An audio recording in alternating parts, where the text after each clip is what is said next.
नमस्ते। आज हम unit 8 a homage to our brave soldiers part 1 की रीडिंग स्टार्ट करेंगे। Saumya K, house number Jayanagar Bengaluru, date 14 April 2022। Dear Ananda, hope you are all doing well. उम्मीद है तुम सब ठीक होगे।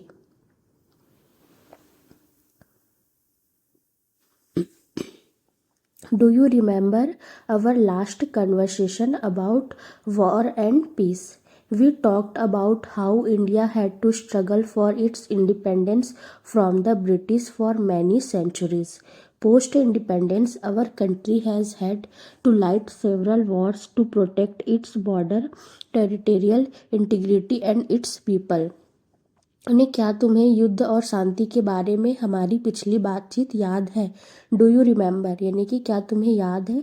अवर लास्ट कन्वर्सेशन, अवर यानी हमारा, लास्ट कन्वर्सेशन यानी कि आखिरी बातचीत।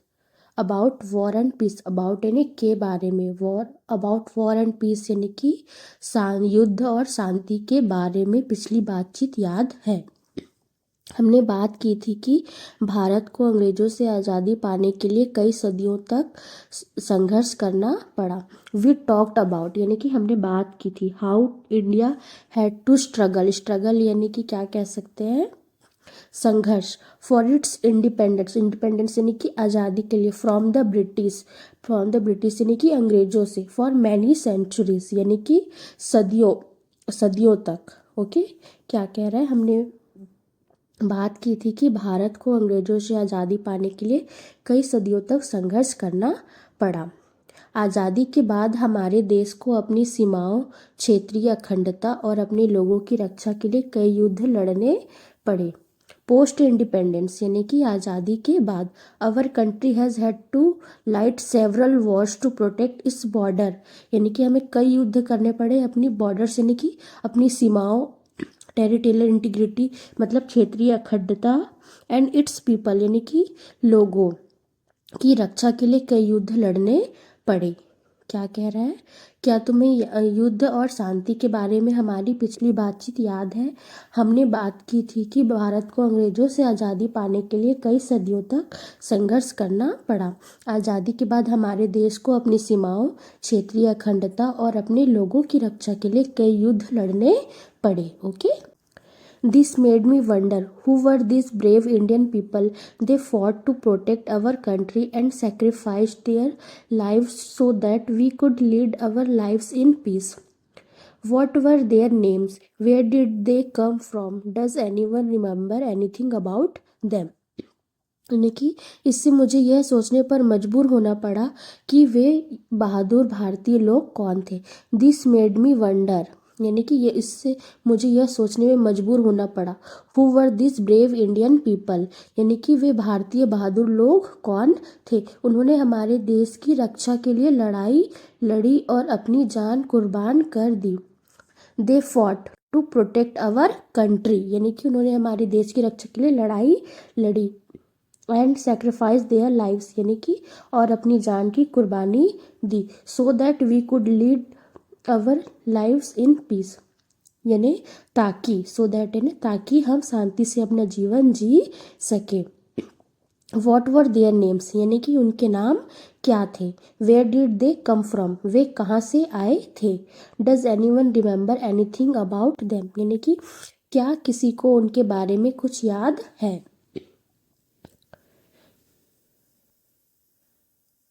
Last week, I got the answer to some of my questions during an educational trip to New Delhi organized by our school.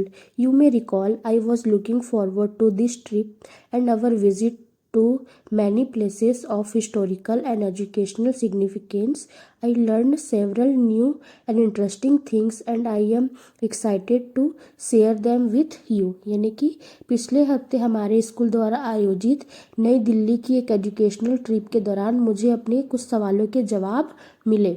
Last week यानी कि पिछले हफ्ते, I got the answers to some of my questions यानी कि मुझे अपने कुछ सवालों के जवाब मिले during an educational trip to new Delhi. यानी कि हमारे क्या कह रहा है, दिल्ली के एक एजुकेशनल ट्रिप के दौरान, ऑर्गेनाइज्ड बाय आवर स्कूल, मतलब जो हमारे स्कूल द्वारा आयोजित नई दिल्ली की एक एजुकेशनल ट्रिप के दौरान मुझे अपने सवालों के कुछ जवाब मिले। You may recall I was looking forward to this trip and our visit to many places of historical and educational significance। यानी कि तुम्हें याद होगा कि मैं इस ट्रिप और ऐतिहासिक और एजुकेशनल महत्व की कई जगहों पर जाने का बेसब्री से इंतज़ार कर रही थी। I learn several new and interesting things. यानी कि मैंने कई नई और दिलचस्प बातें सीखी। लर्न यानी सीखना, सेवरल न्यू यानी कि नई, एंड इंटरेस्टिंग थिंग्स यानी कि दिलचस्प बातें सीखी, और मैं तुम्हें तुम्हारे साथ शेयर करने के लिए उत्साहित हूँ। And I am excited to share them with you. यानी कि मैं उन्हें तुम्हारे साथ शेयर करने के लिए उत्साहित हूँ।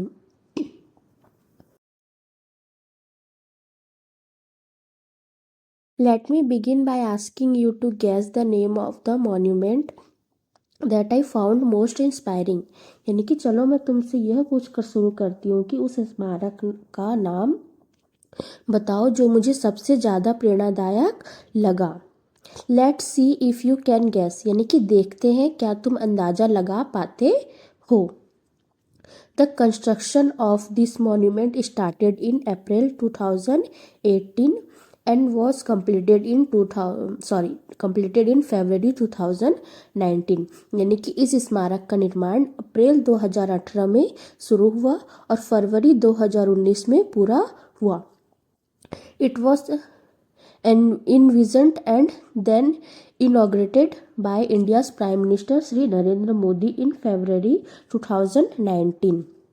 यानी कि इसकी कल्पना की गई और फिर भारत के प्रधानमंत्री श्री नरेंद्र मोदी ने फरवरी 2019 में इसका उद्घाटन किया। ओके।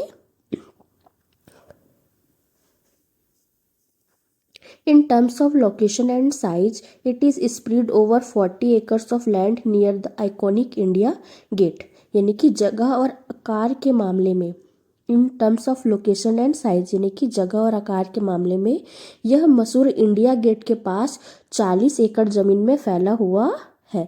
स्प्रेड यानी कि फैला हुआ, ओवर 40 एकर्स ऑफ लैंड यानी कि 40 एकड़ की जमीन पर, near the iconic India Gate यानी कि इंडिया गेट के, मशहूर इंडिया गेट के पास।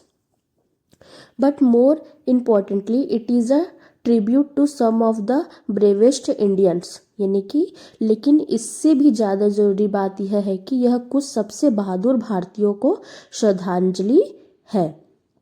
Okay. I am sure you have guessed. यानी कि मुझे यकीन है कि तुमने अंदाज़ा लगा लिया होगा। It's the national war memorial. यानी कि यह नेशनल वॉर मेमोरियल है। क्या है? National war memorial. Wouldn't you say a long desired aspiration was fulfilled. यानी कि क्या तुम नहीं कहोगे एक लंबे समय से चाही गई इच्छा पूरी हुई। Okay. Our visit to the National War Memorial began with our teacher explaining that ever after independence। यानी कि नेशनल वॉर मेमोरियल की हमारी यात्रा हमारे टीचर की यह बताने से शुरू हुई कि आज़ादी के बाद भी भारत को खुद को बचाने के लिए कई युद्ध लड़ने पड़े। India has had to fight many wars to protect itself. यानी कि अब मतलब क्या कह रहा है, आज़ादी के बाद भी भारत को खुद को बचाने के लिए कई युद्ध लड़ने पड़े। And the freedom and security we enjoy today is because of the many brave men and women who have served in the Indian Armed Force over decades। यानी कि आज हम जिस आज़ादी और सुरक्षा का आनंद ले रहे हैं वह उन कई बहादुर पुरुषों और महिलाओं की वजह से है जिन्होंने दशकों डिकेट्स तक भारतीय सशस्त्र बलों में सेवा की है। Okay.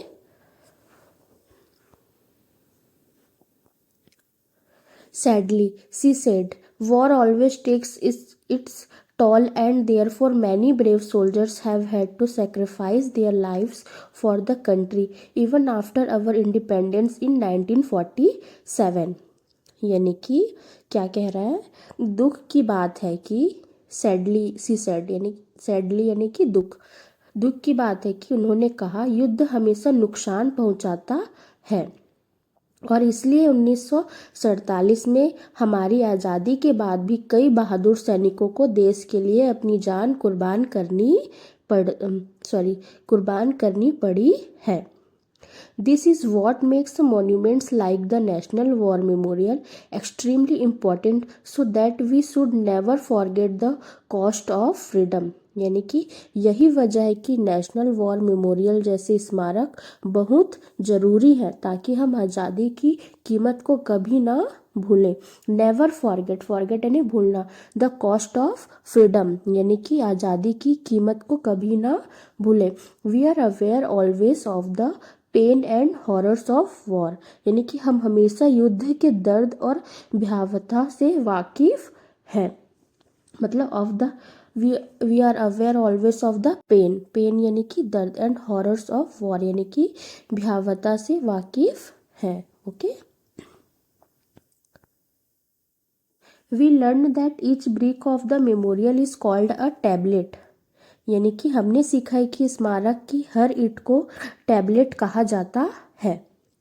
And it bears the name of soldiers who fought for India and made the supreme sacrifice in different wars from 1947 till date. यानी कि क्या कह रहा है, और इस पर उन सैनिकों के नाम लिखे हैं जिन्होंने भारत के लिए लड़ाई लड़ी और 1947 से आज तक अलग अलग युद्धों में सर्वोच्च बलिदान दिया, including the Indo China conflict of 1962. तो इंडो चाइना कन्फ्लिक्ट कब हुआ था? 1962 में. इंडो पाक वॉर्स इन 1965 एंड 1971 यानी कि इंडिया और पाकिस्तान का वॉर कब हुआ था? 1965 और 1971 में. And the Kargil war in 1999 यानी कि, और कारगिल वॉर कब हुआ था? 1999 में. There are 29,000 tablets on which more than 26,000 names of fallen soldiers have been etched. यानी कि जिसमें 1962 का भारत चीन संघर्ष, 1965 और 1971 के भारत पाकिस्तान युद्ध और 1999 का कारगिल युद्ध शामिल है.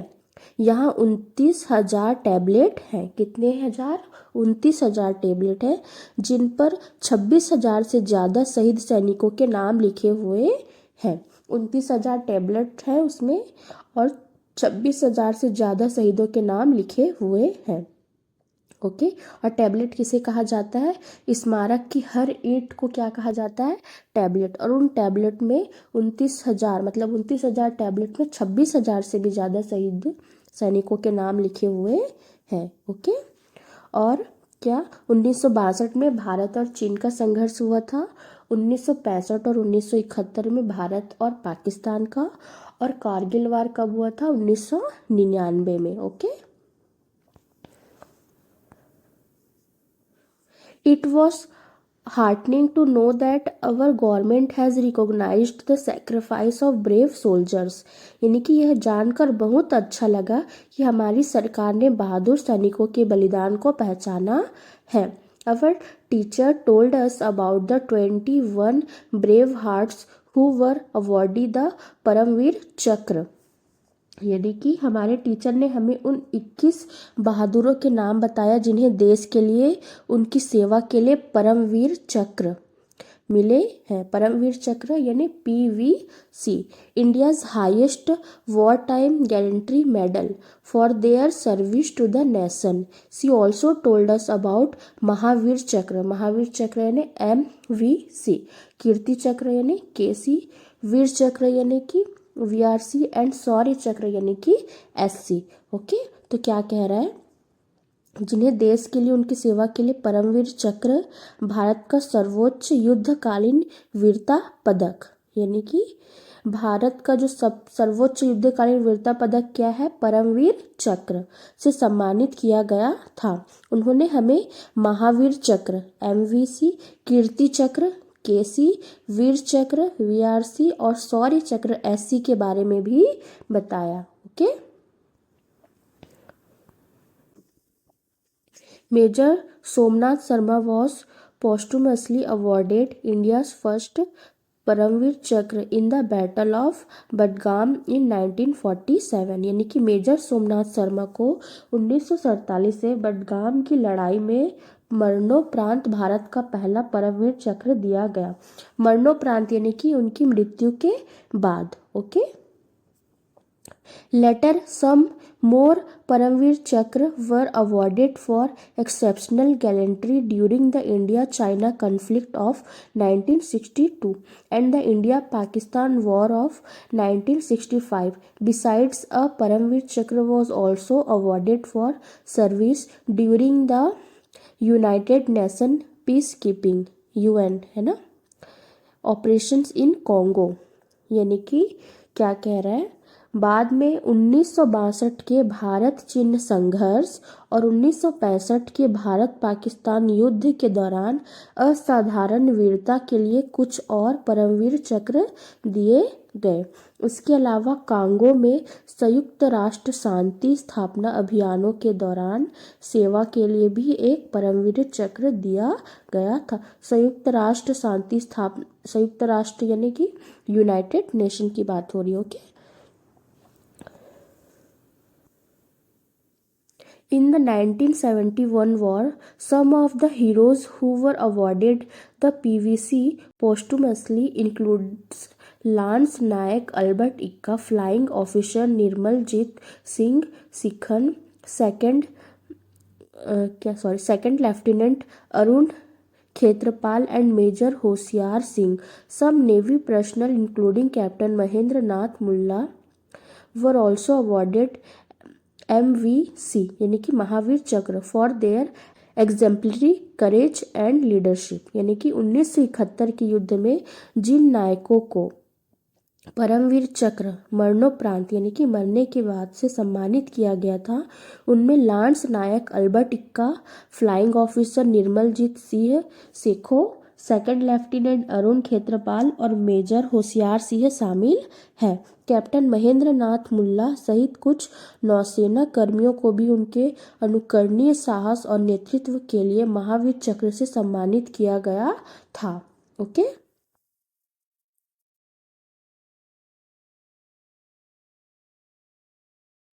Then the teacher shared with us the citation of Paramvir Chakra awardee lance Naik Albert इक्का। यानी कि फिर टीचर ने हमारे साथ परमवीर चक्र विजेता लांस नायक अल्बर्ट इक्का का प्रशस्ति पत्र शेयर किया। साइटेशन यानी कि प्रशस्ति पत्र। Okay. It touched my heart and also motivated me। यानी कि इसने मेरे दिल को छू लिया और मुझे प्रेरित भी किया। We were awestruck and humbled by his bravery. I aspire to be courageous like him when I join the army. जब मैं सेना में शामिल होऊंगा तो मैं भी उनकी तरह साहसी बनना चाहता हूँ। ओके। क्या कह रहे, फिर टीचर ने हमारे साथ परमवीर चक्र विजेता लांस नायक अल्बर्ट इक्का का प्रशस्ति पत्र शेयर किया। इसने मेरे दिल को छू लिया और मुझे प्रेरित भी किया। हम उनकी बहादुरी से हैरान और विनम्र हो गए। जब मैं सेना में शामिल होऊंगा तो मैं भी उनकी तरह साहसी बनना चाहता हूँ। ओके।